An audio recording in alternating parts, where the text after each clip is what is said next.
Еве Амарицата овде. Дојде интервентна полиција да не приведе сите. Еве ги полицајците.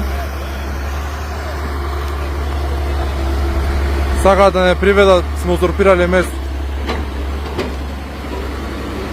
Еве полицијата. Или ќе не приведат сите или ние. Ние сме сите внатре. Кога ќе не приведат, чекаме.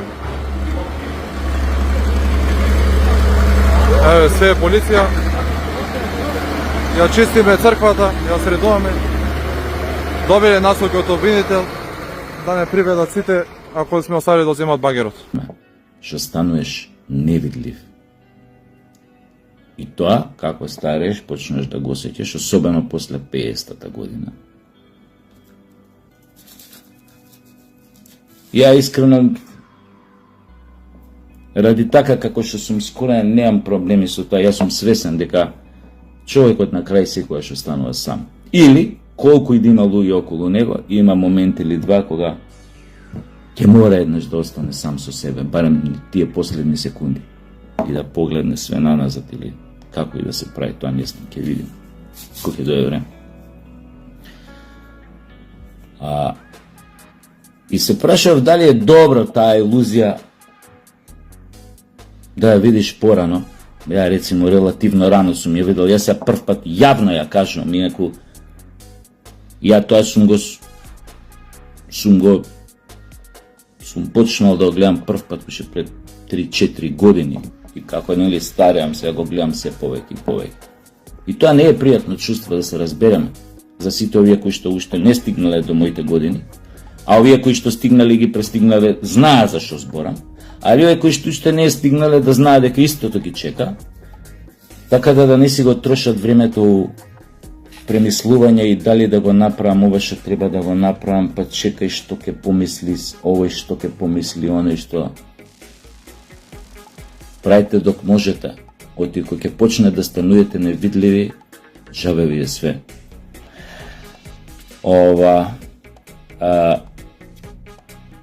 Така што, значи, ми се губи мислата, но филозофирам! Како Цуцуловски сум сега.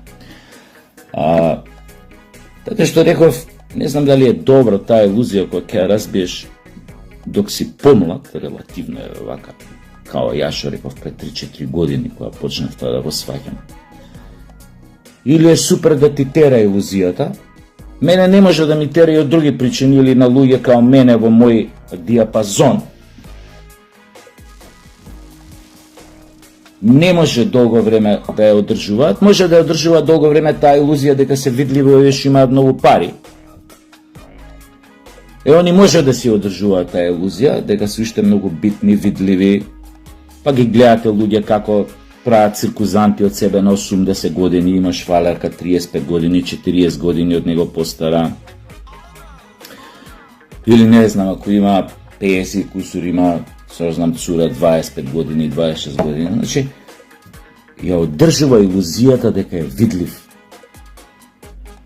И да, конкретен случај, париве, моќта, функциите, политиката, ако си нели имаш функција, ако имаш функција политичка, имаш моќ, ако имаш моќ, нели имаш и пари и ова, значи да, тоа помага да ја одржите таа илузија, но пак велам, еден ден пак е мора да се случи. Значи, како и да се вртиш, луѓето се смртни, кажано со јазикот на филозофите. Или како викаше Сократ ли беше, кој кур ли беше, некој од тие гејовите старогрчки беа, викаше човекот е смртен, Сократ е човек, значи и Сократ е смртен. Абе, тоа ти е LGBT, ама видиш како филозофирале тие старите грци од како ќе му го начука некој момченце. И одма почнеш да филозофираш, станеш попаметен. Сега, немојте да мислите да се дека филозофирам, дека некој ми го начукал. Можеш да филозофираш и ако никој не ти го начука, мислам да се разберем. гледате каков имам механизам за, како се вика тоа, механизам за дефокус и одбремен механизам, тоест дефокус, за да не излезам мелодраматичен, патетичен и така натоме. Одма вртам на начукуење, на Сократ, Гео, и она и станува поинтересно филозофирање. Иначе тука нешто ако почнав смртта, стануваш невидлив, сите сме смртни, никој не те ебава више од кој ќе умреш после ден-два, постоиш уште ден-два на Фейсбук и бише те нем. Значи, одма е друго, начукуење, одма имаш, интересно каже. Курс е тресила на ова. Така да, кој ќе сватиш дека и една друга работа, дека старењето во Македонија, во вакви средини е уште потешко.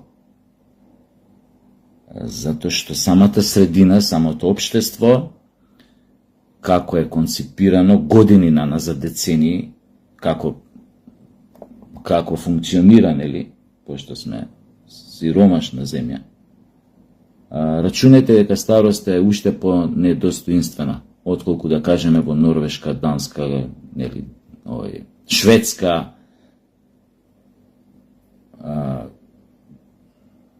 сите знаеме како функционираат овие германски, дански, норвешки, не знам какви туристи. Значи, он оди у пензија и после тоа наредни док не умре, го шета светов.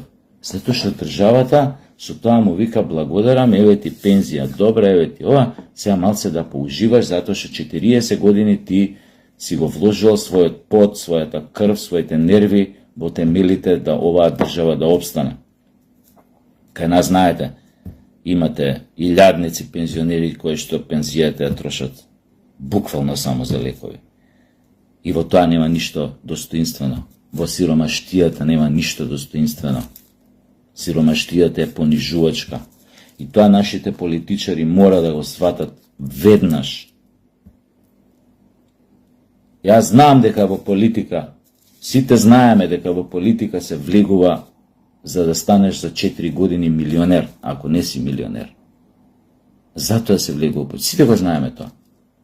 Но, тоа е една работа, секој сака да има пари, да има лагоден живот, да си дозволи некои работи што не можел, особено ако не можел никогаш уживо да си ги дозволи, но има една работа друга, а тоа се вика одговорност, а тоа се вика емпатија, дека ја не можам да бидам среќен, а ако околината во која што живеам луѓето исто така, ако се несреќни, како ја би можел да бидам среќен. Да, ова е на ниво на демагогија, но ја кажувам јас, не од позиција на моќник, на министер, на тајкун кој што има многу пари, него од позиција на клошар, така што моето не може да се земе дека е демагогија. Ако го чуете ова од некој тајкун или моќник или не знам што, јасно е што тоа е чиста демагогија. Како оној кретенон, како се викаше Робин Шарма, што пишува книги за демек како луѓето не смеат да тонат во материјалното, како треба да бидат над материјалното, да бидат духовни, а самиот има некоја тамо компанија која што чини, не знам, 2-3 милиарди долари. Тоа е демагогија. Затоа на времето неговата книга, која прочитав 5-7 реда, која прочитав што е биографијава, ми мрчи за ова, козу ми е джитнал од зид, се распадна цело, иначе книгата беше на Васил Тупурковски, ми ја подари демек да ја читам, демек убава книга, и се распадна книгава, па бев му купував нова книга, па му ја давав не примети дека јеботе Бог. И ми продава муда за бубрези некој тамо мултимилионер од негде, да бил над духовното, и над материјалното бил.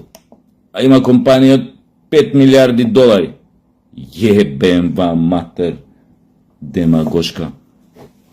Така да кај нас е многу потешко дали да се биде, да се има достоинствена старост и тука треба да се поведе сметка од државата, затоа што сите идеме натаму. Извинете, али сите идеме натаму.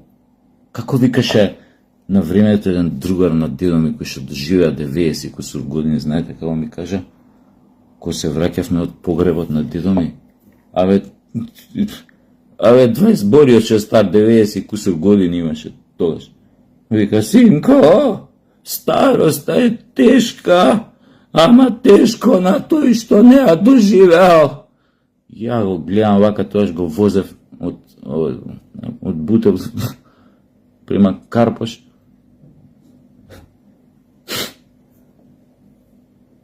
Сака да му кажем, шопа за малце те враќам назад.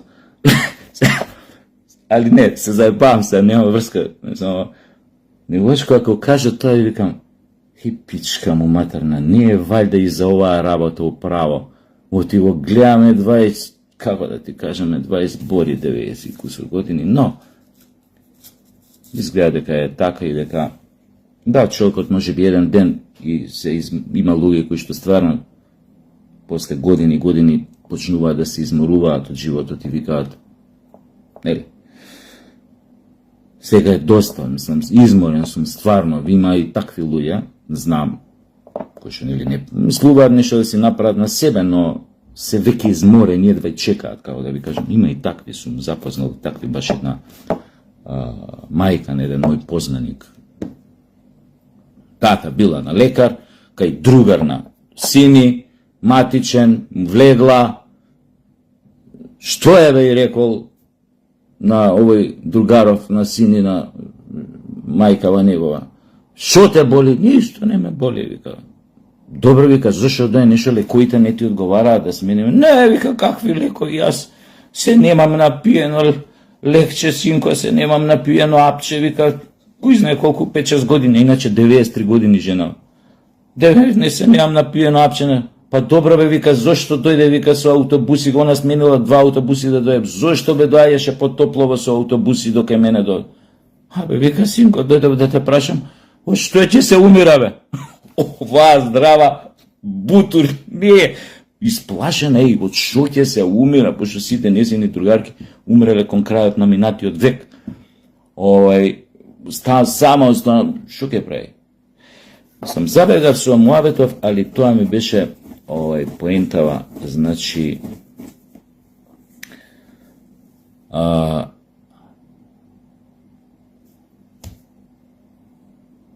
не е пријатно кога станеш невидлив, но мора да се прифати се у животот.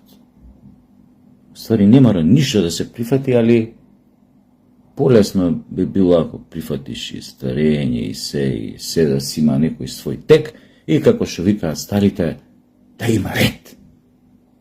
Хај сега, јепте се! Доста беше ове филозофирање, паметуење, сепак ја треба пред вашите очи да останам на ниво на неандерталец, како што ме замислуете.